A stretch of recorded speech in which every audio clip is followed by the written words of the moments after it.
Okay, welcome! So, you might be looking at this video being like 15-ish, 20 minutes. You can't do that in that time. Or, if you're quite big-brained, if you're doing the big brain plays, you see the title down there? Says Part 1. And you might be like, why Part 1? So, when I was typing this, each section came to about 15 to 20 minutes as I go into more detail in each of those sections. So rather than a big 3-hour Lord of the Rings director's cut of Return of the King's epic special, I thought it'd be better to split it into parts. The other big brain from here might be like, but what's this? This isn't your main account, this is your second account. Why no main? 2 reasons. Main is kinda spammy. There are, lots of stream VODs, let's plays, reviews.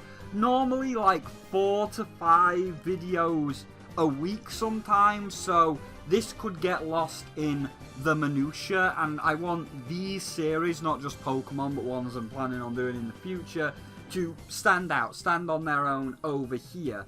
And 2, main channel is also buried by YouTube and Mama Susan because let's just say, like, it's a Gundam, it's extremely critical to the point where Susan don't want to hear that, so, well, hey, Markiplier, let's just take this big channel and we're just gonna put that on top. We're just going to put that on top of this this thing here so you can't see it. There you go. So, yeah, whereas this one is still untouched, it is untainted. And 3, it fits better with what I want to do with this channel. As you know, the home page, inspiration. Get it? It's a pun! Please kill me, help me. No, just joking. Wherein I want to show and highlight the good things of gaming. Because, at the time, this was the fun, the good thing. Then I opened Pandora's box, but we'll get back to that.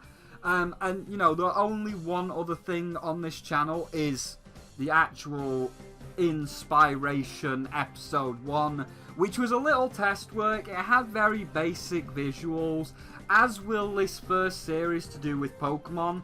As in the real first impressions, I wanted to do some comparisons about editing styles and comparing different creators to other creators. And I had this Source Filmmaker model, and that was over a year ago. And I was like, oh, I'll just do what this is. But this, this is not Source Filmmaker. I was completely in the wrong ballpark. I mean, it's still there if I ever want to use it. But, it's not as easy as to just read my script and then it moves. You have to animate each mouth movement separately. But what is that? On the horizon! Yes, it's Corone-chan, everybody's favourite little dog girl, as a VTuber model captures the mouth movements in real time, and it can also be put into VR chat, where, as you can see with this clip of Lumi, he sets up a I don't know how this works, this is the thing that I'm most interested in. He sets up a camera in VR chat where you can see like his full body and the camera is like an actual real camera and he's talking to it in real time. Yes, that'd be perfect. Can I have that, please? And I went to him and I said, can I have that, please? And after he directed me to several people and I looked around and a bit of back and forth, I found a really smart, really friendly maker, and after filling out the order form and putting a $10 deposit down, I'm now on the list. So hopefully by the end of this series of Build a Better Pokemon Game, we'll actually have that. But for now, this one is just the basics. But that's okay, because it's not so much about the visuals, it's about what we're gonna do. So enough about me. you're here for Pokemon. So this is part 1, the intro, where we look back at what has happened to set the stage for building our perfect next generation Pokemon game.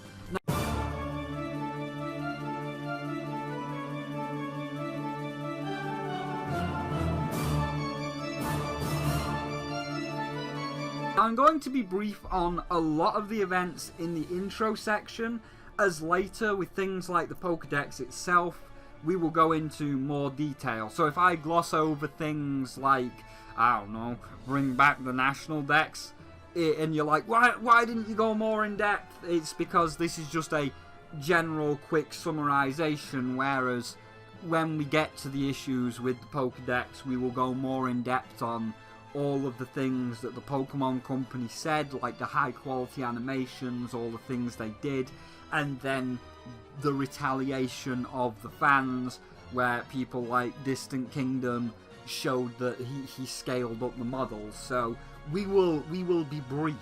So let's begin. So it is all over now, and Sword and Shield came out with Bring Back the National Dex and many other things.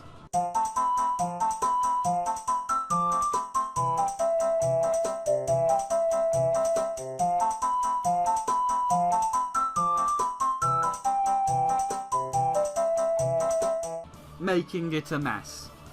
Isle of Armor came out, and with the Pokemon follow speed broken, and many other things.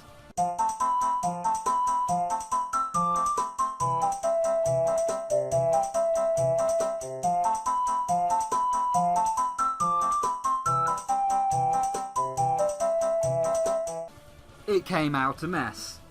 The Crown Tundra came out, and with not a single person anywhere in that empty wasteland that reminds you of something Bethesda recently put out, as well as other things.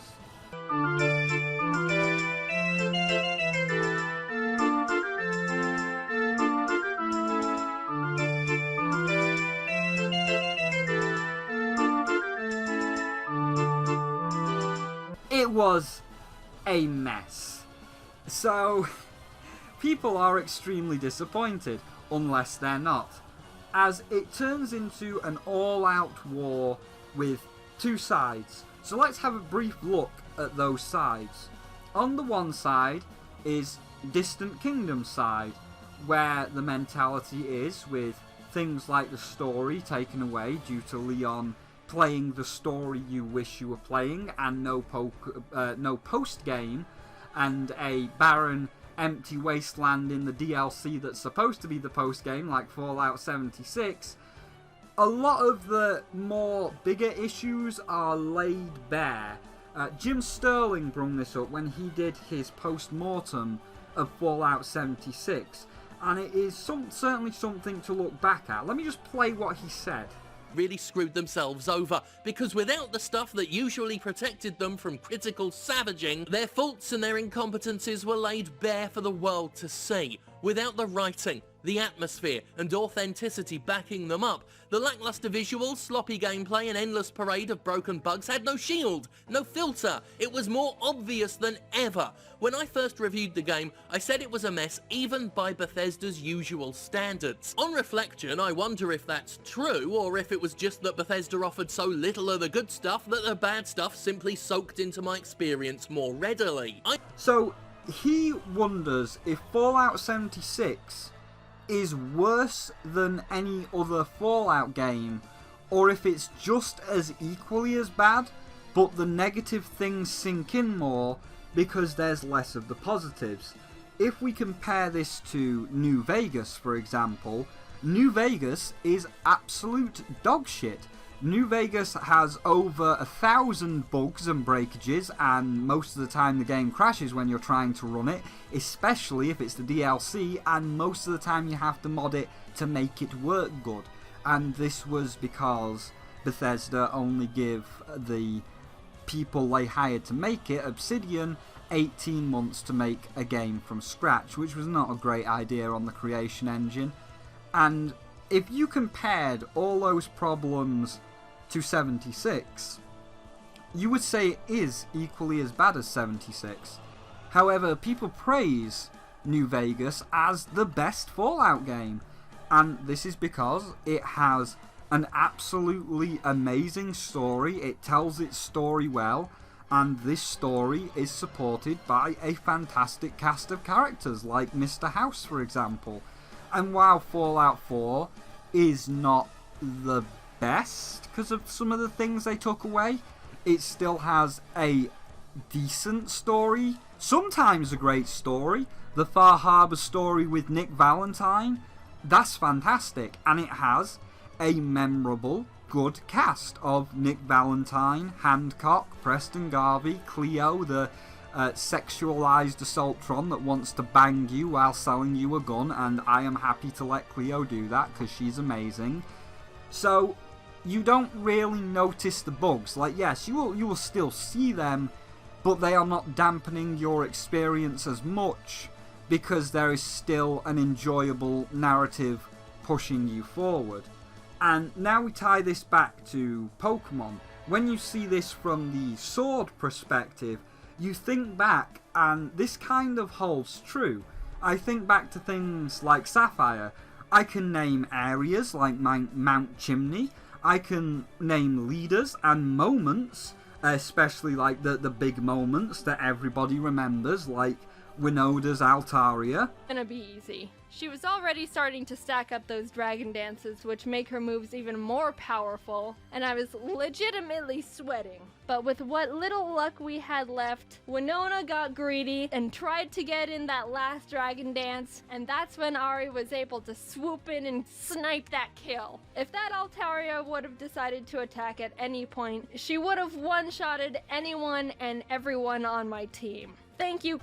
I look back at Diamond. For as bloated with legendaries as it was, it still had a good cast of characters and a good story. Team Galactic alone selling most of it, with the writers just making them as comically over the top as possible. Not only wanting to capture the legendary to, expand the land or the sea or whatever, but wanting to capture God himself and slapping God around to make God do what you want, so that God doesn't just make them a new planet, but an entirely new universe and timeline. It was so absurd and so wacky, and it was fun, with Team Galactic probably being my favourite team, and Commander Mars being my trainer waifu. Not Pokemon waifu. Master Vappy still holds that title, as he is the best Pokemon ever proven by scientists in science labs that do actual science. But it worked because it was me. I was the one that walked into Team Galactic's base. I was the one that fought my way through that hideout. I was the one that faced Mars. I was the one that walked up to her, looked her square in the eyes, and said she had a good personality and we should totally go out. I'm the one who operated a successful YouTube channel. So, if there was a problem in something like Diamond and Pearl, like not putting the Azure Flute in and everybody was forced to hack it in to get Arceus, it was kind of glossed over. That was a big deal. Remember, Arceus was your big promotional piece. He was the big event, the one that you wanted to tour the country with. Yet, no, you never give any single person the Azura Flute, so that was a negative moment. But it was glossed over because it still had a good cast of main characters, it still had a good cast of supporting characters, and it still had a good cast of villains that were so comically over the top.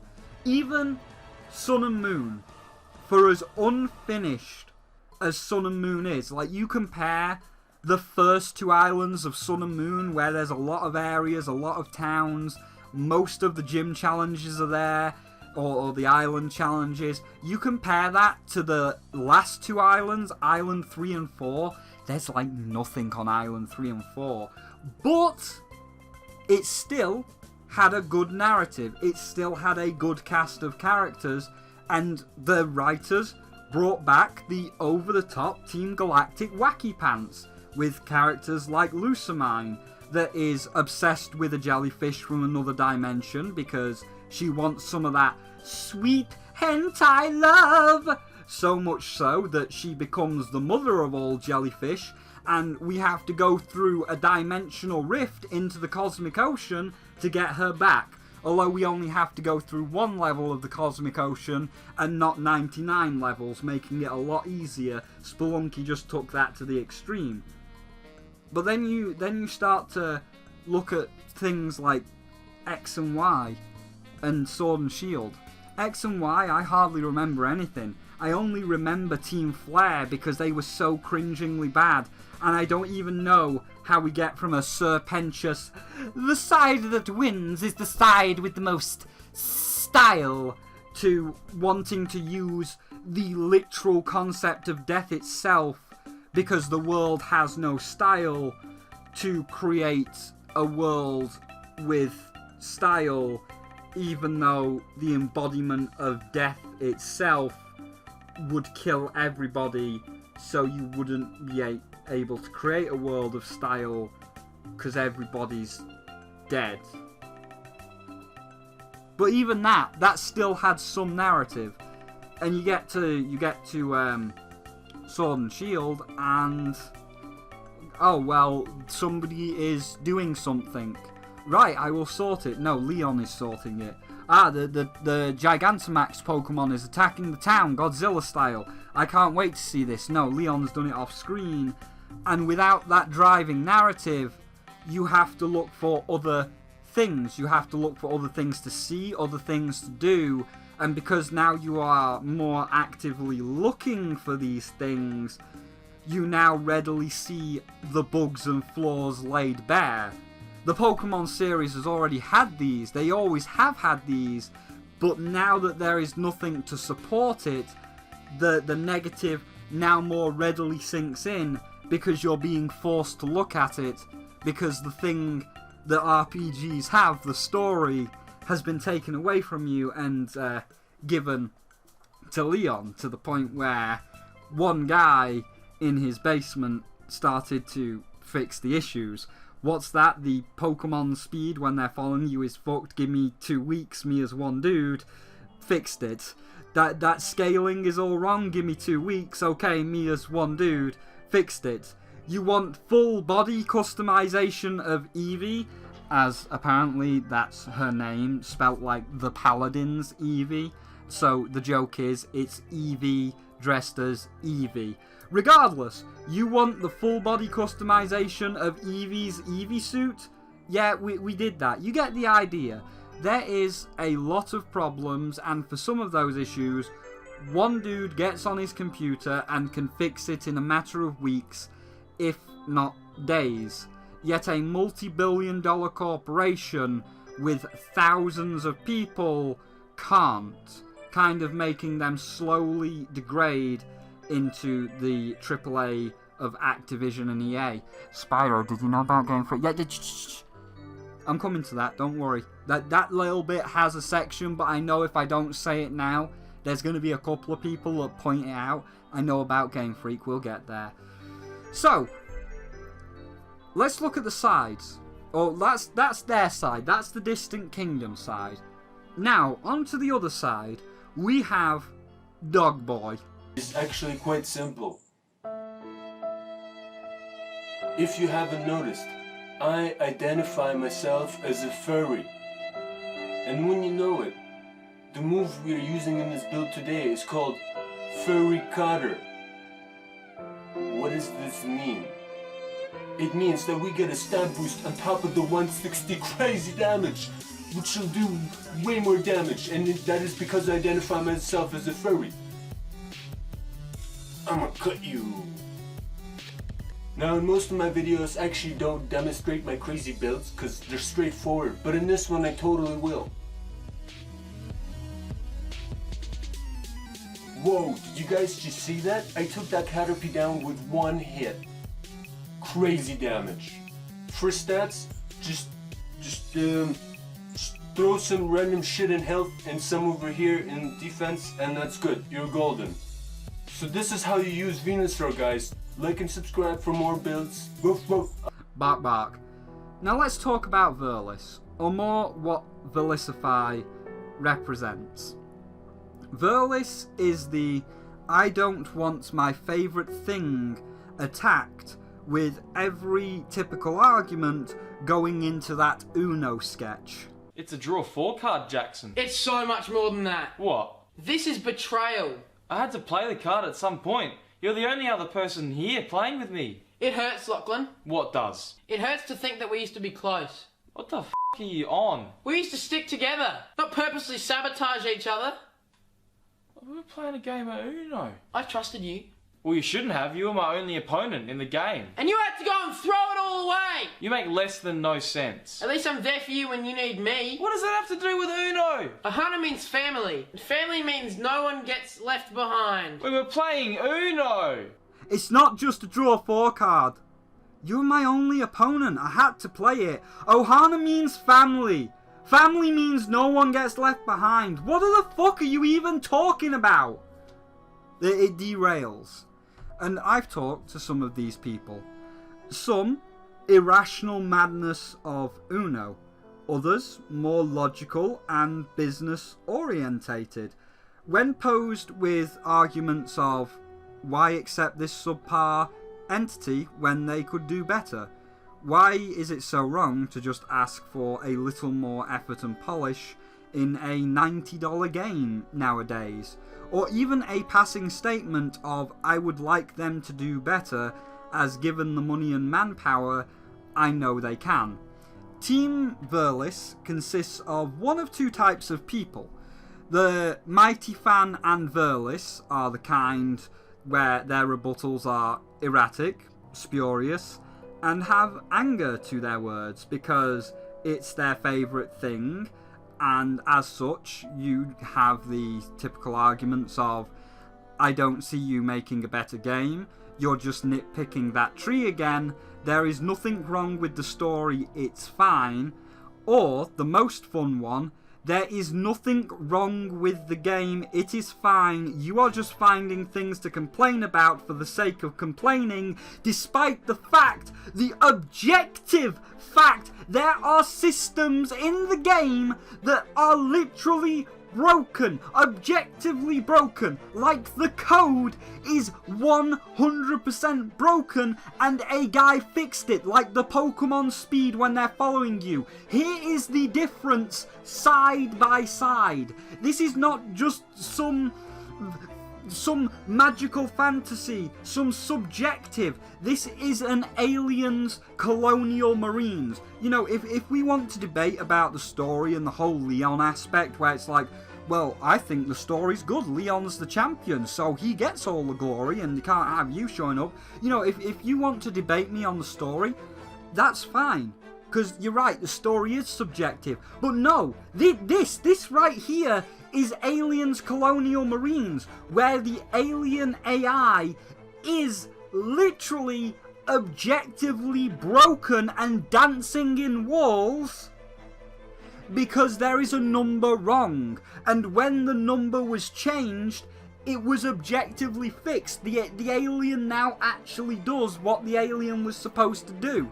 The Pokemon now follow you at the speed they were supposed to follow you. This is not a subjective idea. This is a tangible, physical piece of code that was broken. Well, Spyro, that you're just wrong. There is nothing broken about it. Okay. It don't matter. None of this matters. Then, also going on to ignore other flaws with more basic justifications, like the whole two versions thing, where you will posit that the two versions are pointless, and the rebuttal is two versions incentivizes trading. We'll get into that when we come to building our game, because there won't be a two versions in our game. But they deny such things. Other people on Team Verlis, like my friend Tyler, are more logical about the situation. They have a sad but realistic truth that the main series is hardly worth it for the Pokemon Company itself, and the Pokemon Company itself and all their money comes from everything else: merchandise, trading cards, TV shows, etc. The game only exists because the toys exist, and financially Pokemon Go, that fucking mobile game, makes more money than the main series could ever dream of. Like, take all the money, and keep in mind, one of the arguments of Team Verlis is, look how many sales it got, which it did, it got a lot of sales. Take all the money from all of them Sword and Shield sales, and then take all the money from all the DLC that they sold. Pokemon Go will beat that money 100-fold, if not 1,000-fold.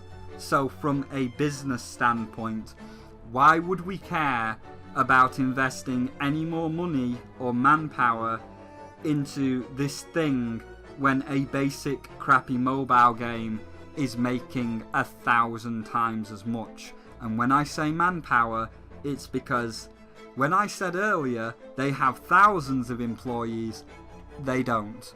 Game Freak is a large indie studio at best. They have 148 people. I want you to reconcile that for a second. The B team that made Mario Odyssey, it looks so good because it has thousands of people. Breath of the Wild looks so good because it has thousands of people. Even the new Pokemon Snap, which is being made by Bandai, both Bandai Studios and Bandai Visuals, has a combined total of those two studios of 1,800 people. That's for spin-off games, or main series games in Nintendo's case. The main series Pokemon game is being made by 148 people. And not only that, they also had to make Let's Go Eevee and Little Town Hero while making this. But why do we need to invest any more money into it? Pokemon Go is making more money, so why do we need to invest any more? And that drives me up the wall, but we're here to talk about positives. So that's the intro.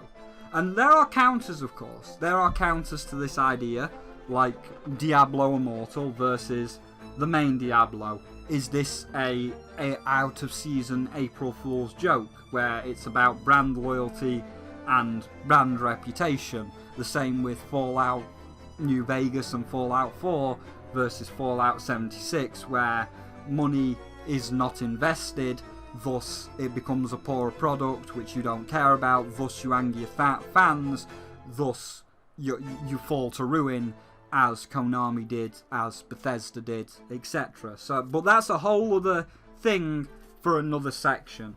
So those are the arguments.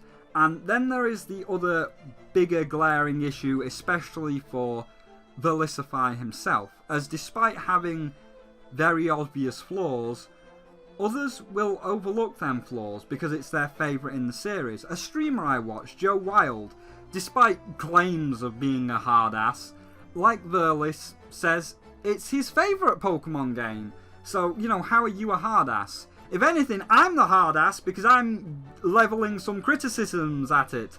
No offence to Joe, he is funny and he is quite friendly, and you know, he definitely deserves more subscribers than like 200 that he's got, so you can check him out. But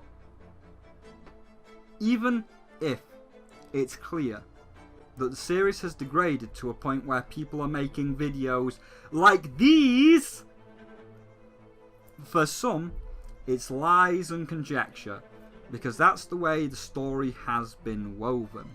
Which I'm going to need to show an example of politics. It's quick, but it has a point.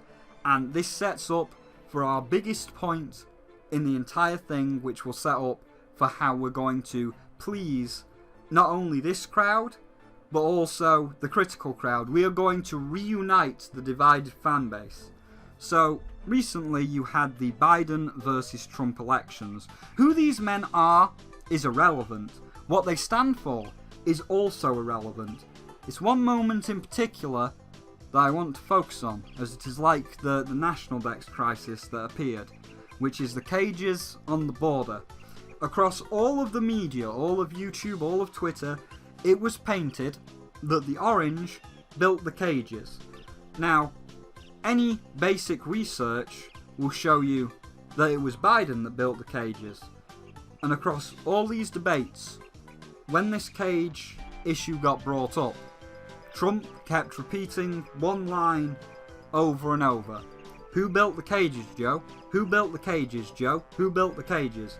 And doing your most basic of research, it was Obama, with Biden as the vice president, that built said cages. This is an undeniable fact.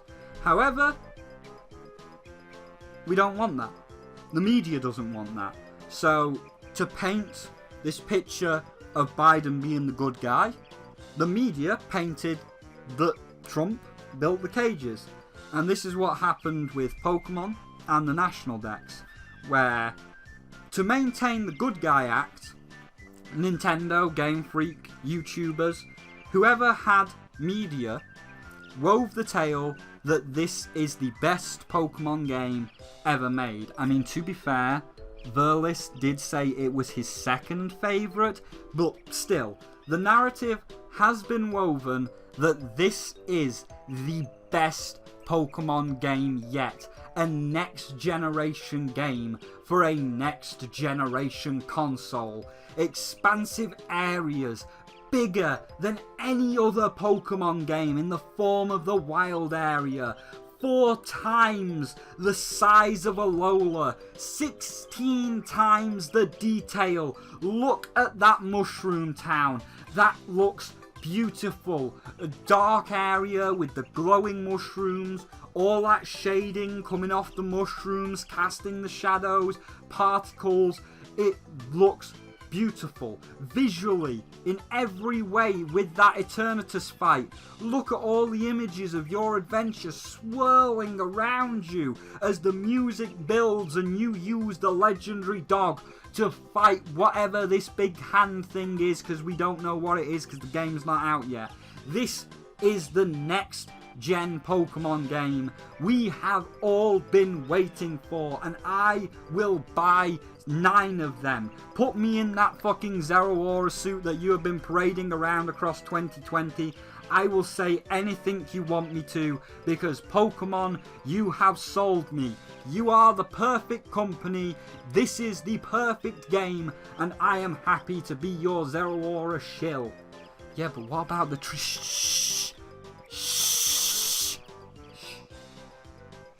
two different sides, two very different opinions, and it's understandable why.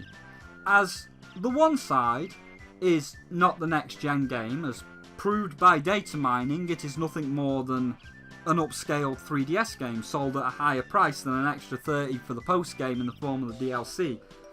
The other side, however, is so deep down the rabbit hole and so hooked on the Kool-Aid that now they can't escape, as some of them, like Verlis, are a PokeTuber. That is a Pokemon YouTuber that Pokemon themselves, the company themselves, sends Pokemon related products, so they have no choice. They have to read the script lest they lose the one thing they are known for. Their identity is now Pokemon. Like, take Joe Merrick, for example. Joe Merrick made a website called Serby.net. He is Pokemon. His logo is a Celebi. For Joe Merrick to say, nah, Pokemon's bad now, and walk away, and then come back and say, hi guys, I'm Joe Merrick, and welcome to my new site of Fortnite.net, will you come watch me Fortnite streams? People won't see that in a good light, and I've seen it happen to other people. As much as I don't particularly like the man, Stardosa, he got big into Overwatch. 4 years later, Overwatch is his life. He can't make anything else. He needs to make Overwatch, because he is Overwatch. The same with Ninja. Like, yes, Ninja has been in other things, but you know him as the Fortnite guy. He is Fortnite, and he can't stop, because he has become Fortnite. they're too deep down the rabbit hole to stop. So, like, for some people, I actually understand that they're too deep. And then, of course, you've got the other side, which is ignorance is bliss. Ubisoft, the Ubisoft option. I don't care if Pokemon is like Ubisoft and raped people and crunched people to the point where they wanted to jump off the office building.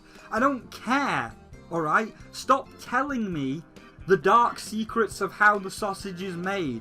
I don't care. I just want to wear my Pokemon mascot suit and enjoy my product and buy the DLC for the product and then be excited for the next product or any other Sword and Shield content the Pokemon company wants me to buy because they're the best company and I love them.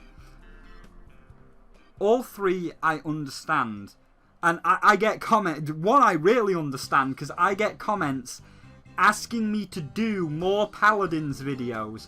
Despite making like 5, I guess I'm a Paladins YouTuber now. So, you know, Hi-Rez, as much as I criticize you, if you want to give me a verification mark and an invite to the assembly of clowns and a Drogo suit, I'm here, I guess. And also, please don't fuck up Shigorath, that worm thing, because that's a tank, and I like tanks, and I don't want you to fuck a tank up, but you still insist on making a $40 season pass. Why is a season pass $40? I'm going off track. I should stop that.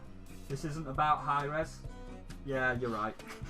But yeah, apparently, so one of those I get because I'm apparently a Paladins YouTuber.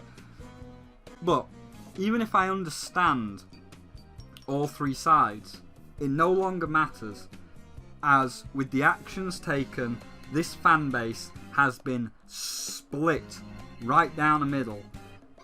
We can see the cliff that Pokemon is heading towards. Half of us are trying to grab the steering wheel and steer them away from that cliff. The other half are sitting in the back seat saying, no, just let us drive off the cliff. I've heard Oblivion is lovely this time of year, especially Sheogorath's area of New Sheo. Oh, these guys truly know what it means to be mad. Why don't you come visit me in New Sheo? I mean, listen, Shigorath, I think you're the best Daedric Prince, but this company doesn't need to come to Oblivion right yet. Oh, no, let them come. We can share stories over a strawberry tart. Well, maybe later, but can we like divert them away from the Oblivion portal right now?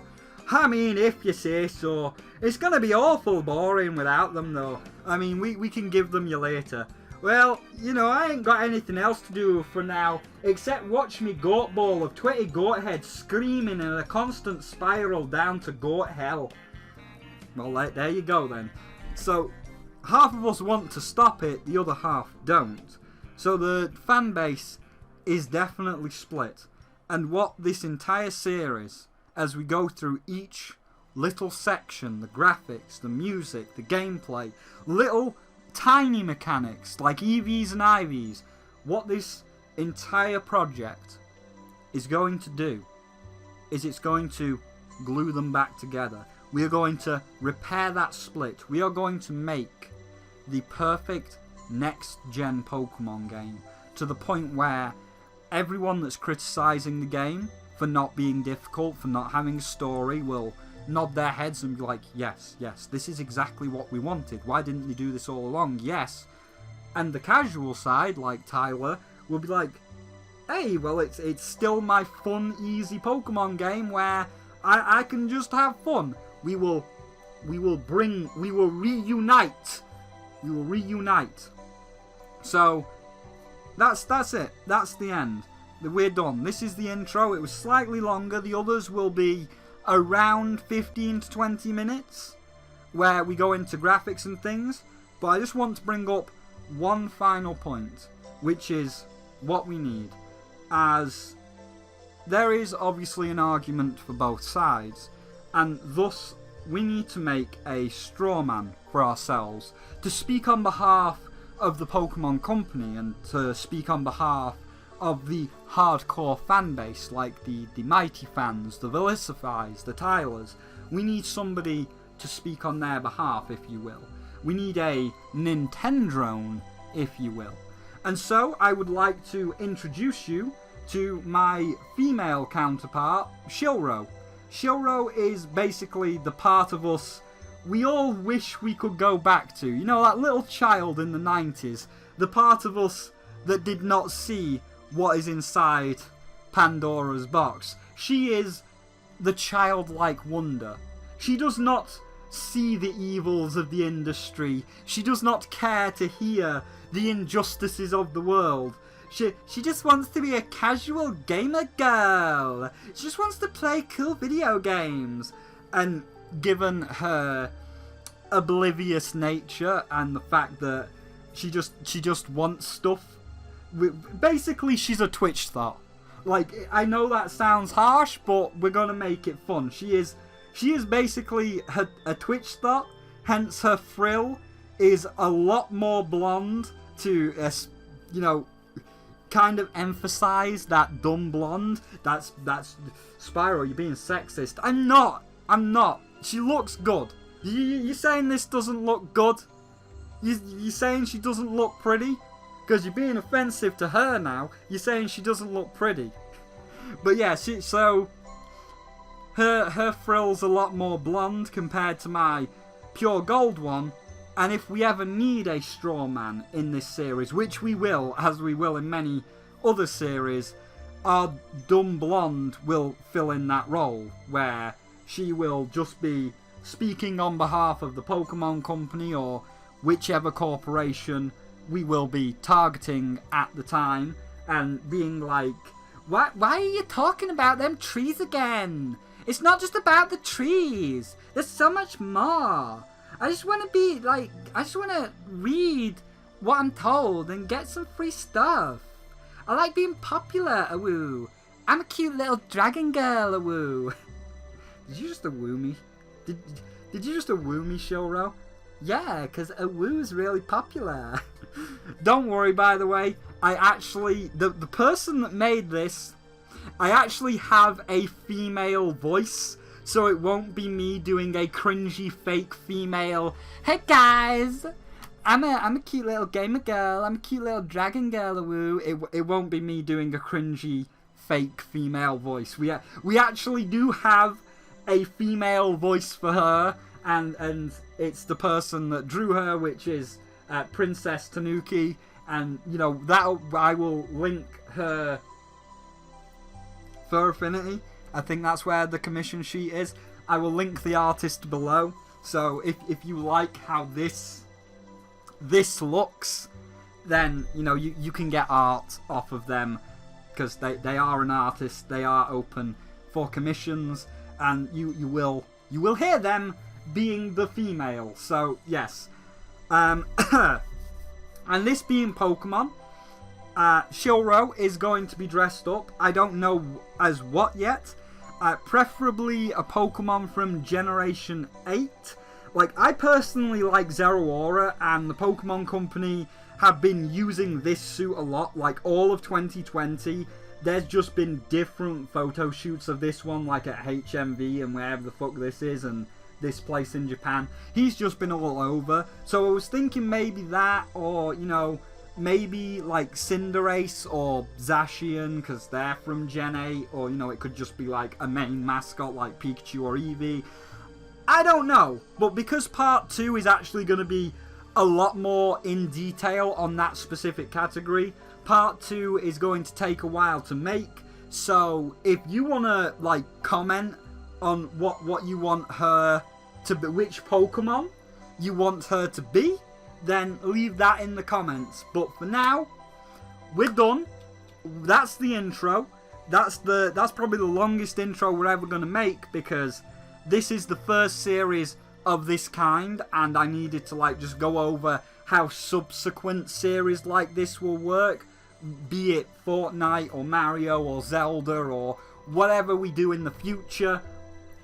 They won't be as long because they don't need this explanation. So yeah, that's it. So we're going to go now, and we're going to edit all of this, and we're going to get ready for the actual real part 2. And even though this is my second account, there is still a wrap-up I would like to do where you can come. There are other links as well as the artist's link. There are other links down below to a public Discord if you'd like to come in and talk to me during the editing process.